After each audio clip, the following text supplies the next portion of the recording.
Hola, mi nombre es Laura Gómez y vamos a hablar de la transfusión sanguínea. Las situaciones clínicas en las que está indicada la terapia transfusional es para mantener o restaurar un volumen adecuado de sangre circulante con el fin de prevenir o combatir un choque hipovolémico. 2. Para mantener y restaurar la capacidad de transporte de oxígeno en la sangre.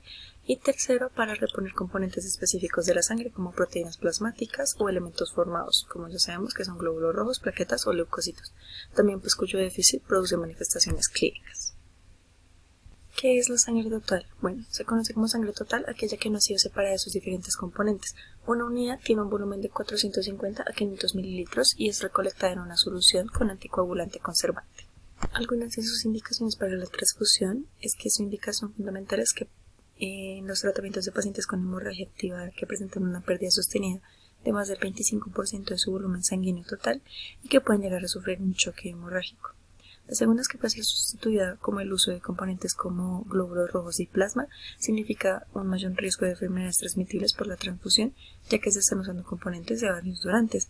El tercero es que en caso de que no exista la sangre total se administren glóbulos rojos con soluciones cristaloides o glóbulos rojos con plasma fresco congelado, supliéndose así la capacidad de transporte de oxígeno y restaurándose el volumen perdido.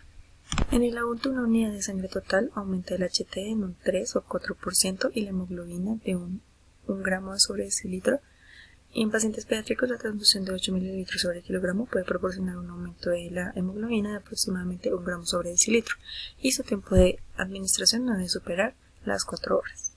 Este no se va a administrar en pacientes con anemia crónica. En pacientes que reciban grandes cantidades de sangre almacenada se puede presentar una coagulopatía dilucional, y el almacenamiento origina también una disminución de la concentración de 2 a 3 de fosfoglicerato. La sangre fresca. Entonces, para algunos es aquella que tiene menos de 6 horas de extraída y para otros la que tiene menos de 24 a 48 horas. No hay datos que indiquen que el uso de sangre fresca se asocia a una mejor evolución clínica en las hemorragias agudas en comparación con la sangre total.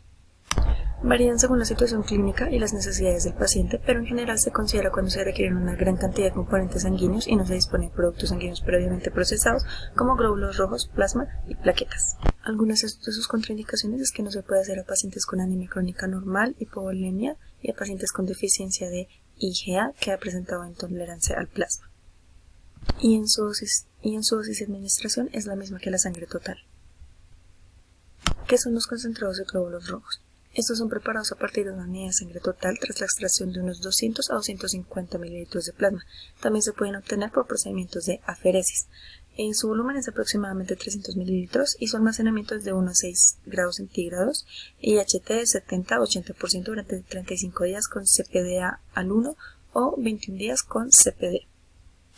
En sus indicaciones es que la principal es el tratamiento de la anemia aguda y crónica en pacientes que únicamente necesitan un aumento de la capacidad de transporte de oxígeno y de la masa celular, y que los concentrados de glóbulos rojos son ventajosos para un paciente que no requiere o no puede tolerar una excesiva expansión de volúmenes, tales como los pacientes con insuficiencia cardíaca o anemia crónica. Vemos que las contraindicaciones, los riesgos asociados con su administración son los mismos que con la sangre total. A pesar de que es deseable evitar transfusiones innecesarias, los pacientes anémicos sintomáticos deben recibir tratamiento apropiado. En su administración vemos que en ausencia de hemorragia o hemólisis, en un adulto una unidad de glóbulos rojos eleva la concentración media de HB en 1 gramo sobre decilitro y en HT en un 3%. En el momento de decir la transfusión es importante que el médico se plantee la edad del paciente, la actuación fisiológica de la anemia, la función cardiopulmonar y el pronóstico junto con el valor de la HB y el HT. Y los concentrados de glóbulos rojos deben administrarse a través de un filtro. Los glóbulos rojos pobres en leucocitos deben contener menos de 5.106 leucocitos por unidad y retener el 85% de los glóbulos rojos originales, tomando en consideración que una unidad de glóbulos normales normal tiene de 1 a 3.109 leucocitos. Reduciendo el número de leucocitos antes del almacenamiento se genera una bolsa que tiene una baja concentración de citoquinas que puede disminuir el riesgo de las reacciones post-transfusionales no hemolíticas. En sus indicaciones, los pacientes con reacciones febriles graves y recurrentes deben recibir componentes con reducción del número de leucocitos y en estos casos se debe elegir la filtración antes que el almacenamiento. También se ha demostrado que son eficaces en las siguientes indicaciones: reducción de la aloinmunización con HLA, transfusión de plaquetas, profilaxis en pacientes inmunodeprimidos, reducción de las reacciones febriles no hemolíticas y reducción del riesgo de contaminación de los glóbulos rojos. En sus contraindicaciones, dosis y administración vemos que no están indicados para prevenir la EICH y no existen datos concluyentes de que la reducción del número de leucocitos disminuya las infecciones postoperatorias ni los cánceres en pacientes inmunodeprimidos.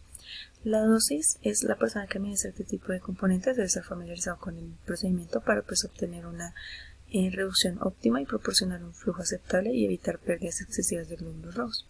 Y durante la administración de preparados obtenidos por filtración en el momento de la transfusión, no se necesita usar un filtro estándar. En cambio, con los obtenidos por filtración antes del almacenamiento sí se hace necesario su uso. En las plaquetas de varios donantes vemos que se preparan con centrifugación a partir de una unidad de sangre total. Una unidad debe contener al menos de 5 a 5.101 plaquetas en un volumen de plasma de aproximadamente 50 a 70 mililitros que permita mantener un pH mayor a 6.2 durante el almacenamiento. El tiempo de transfusión no debe superar las 4 horas. En las indicaciones vemos que la decisión depende de la causa de la hemorragia, del estado clínico del paciente y del número y función de las plaquetas circundantes. Algunas indicaciones incluyen el tratamiento de hemorragias causadas por trombocitopenia, plaquetas que funcionan anormalmente por causas congénitas adquiridas, hemorragias durante la cirugía, procedimientos invasores en pacientes, aplasia medular o hipoplasia debido a la quimioterapia o invasión tumoral. Vemos que en sus contraindicaciones, en pacientes con procesos que causan con una rápida destrucción de las plaquetas, su transfusión no siempre es eficaz, por lo que solo debe indicarse en presencia de hemorragia activa. Los anticuerpos del sistema HLA constituyen el principal indicador de la refractividad a transfusión de las plaquetas o el riesgo de la contaminación bacteriana es mayor debido a la temperatura de la conservación de este componente. Su dosis es de 0,1 U sobre kilogramo de peso, con un promedio de 6 a 10 unidades por dosis en el adulto. Y su administración es que las plaquetas deben administrarse a través de un filtro y la transfusión no debe durar más de 4 horas. Se pueden administrar unidad por unidad o transferirse todas las unidades a una sola bolsa. También se pueden administrar con volúmenes reducidos para disminuir la sobrecarga de volumen o la transfusión de plasma por comprabilidad de HABO. Los concentrados de un donante se obtienen mediante un procedimiento de aféresis.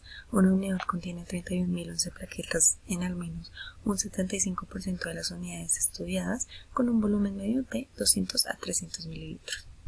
En sus indicaciones vemos que están indicadas en pacientes que no responden a las plaquetas de varios donantes debido a la inmunización con HLA y en pacientes que no son refractarios con el propósito de reducir la exposición al donante. En las contraindicaciones y provocaciones vemos que los efectos colaterales y los riesgos son similares a las de las plaquetas de varios donantes, y la dosis y administración es que una unidad suele incrementar el recuento en 30.000 a 60.000 litros en un hombre de 70 kilogramos y deben administrarse plaquetas procedentes de sangre con compatibilidad ABO.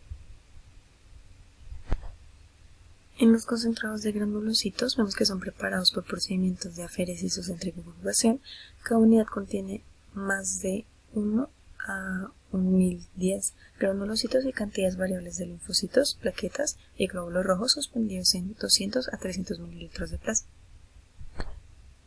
Actualmente su uso es poco frecuente para ese y su administración. Los pacientes deben cumplir los siguientes criterios: tener neutropenia, fiebre de 24 a 48 horas que no responde a los antibióticos apropiados o sepsis bacteriana que no responde a los antibióticos apropiados u otros tratamientos, y tener una médula ósea con hipoplasia mieloide.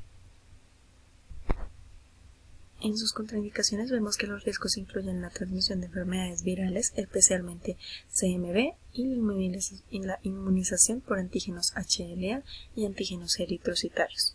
Las reacciones alérgicas son frecuentes, puede aparecer EICH o insuficiencia pulmonar y no se ha demostrado que sea eficaz en pacientes con infecciones localizadas o por agentes no bacterianos. En su dosis y administración vemos que aún no se ha establecido la dosis y la duración del tratamiento, mas sin embargo son necesarios al menos 4 días de transfusiones diarias para demostrar un beneficio clínico. Dentro de los componentes plasmáticos está el plasma congelado, que se obtiene a partir de una unidad de sangre total después de la separación de los glóbulos rojos. Una vez separado debe congelarse a temperaturas menores a menos 30 grados centígrados para garantizar la presencia de los factores lábiles de la coagulación. En su composición predomina el agua con alrededor de un 7% de proteínas y un 2% de carbohidratos y lípidos. Contiene todos los factores de la coagulación y proteínas plasmáticas. En sus indicaciones está que su uso principal es como fuente de factores de coagulación deficitarios. Su uso a un reducido número de situaciones como el déficit de múltiples factores de la coagulación con hemorragia y tiempo de protrombina o tiempo parcial de los tromboplastina prolongados o los déficits congénitos de factores para los cuales no se dispone de factores liofilizados. En sus contraindicaciones vemos que no se debe usar como un expansor plasmático, como soporte nutricional, ni de forma profiláctica en la cirugía cardiovascular o las transfusiones masivas. Tampoco se debe usar para neutralizar la heparina y su riesgo de infección es mayor que con los concentrados liofilizados. En su dosis, para reponer factores de coagulación, puede usarse una dosis de 10 a 20 ml sobre kilogramo, capaz de aumentar la concentración de factores en un 20% inmediatamente después de la infusión.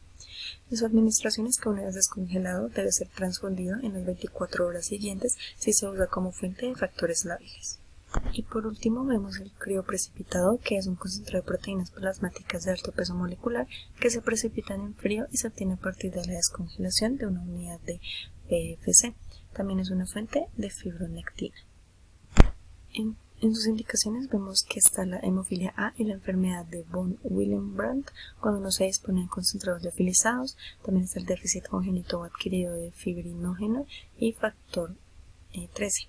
Y tratamiento de hemorragias asociadas a la uremia, específicamente en pacientes que no responden a la desmopresina. Junto con la tropombina también se usa como fuente de fibrinógeno para preparar la cola de fibrina para la hemostasis quirúrgica tópica. En su contraindicación vemos que no se debe usar en el tratamiento de pacientes con déficit de factores diferentes de los presentes en el crioprecipitado y el riesgo de transmisión de enfermedades infecciosas es el mismo que con el PFC. En su dosis y administración vemos que la dosis depende de la enfermedad que se vaya a tratar y se debe administrar a través de un filtro estándar. Una vez descongelado, si no se usa inmediatamente, puede almacenarse durante un máximo de 6 horas.